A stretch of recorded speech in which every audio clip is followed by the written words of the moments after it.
this chapter, we are going to have a closer look on the new way of distributing our application. We've published it to the GitHub pages, and now it is available for anyone on the web via browser. However, to enable more adoption to your application, you want it to be accessible seamlessly from the place where you already have the attention point. So Messenger is one of the greatest ways to do that.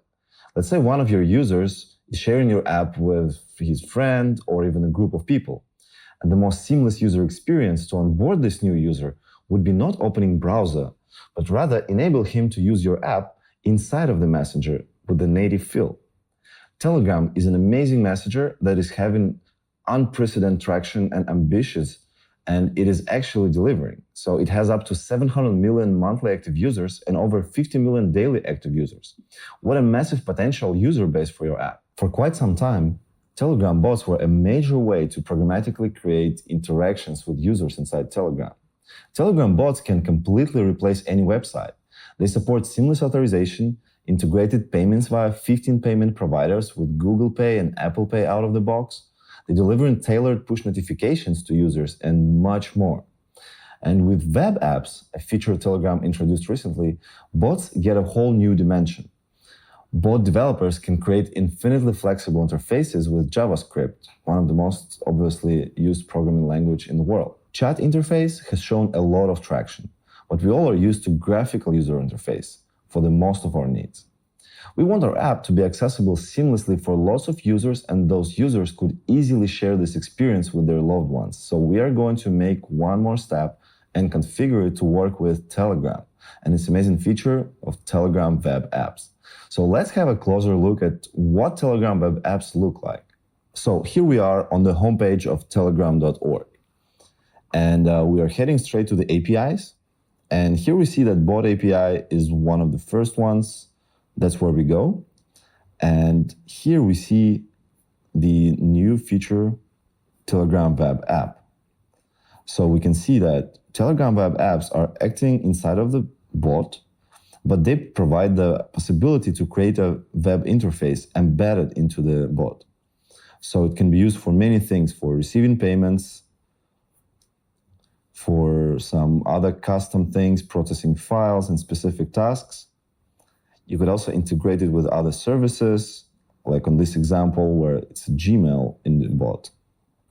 And you could also host games. So the Telegram web app feature is going beyond the normal just a request answer interaction. So, and this is why it's very handful and actually important thing to master, because you would have so many applications of this in any projects you ever want to launch.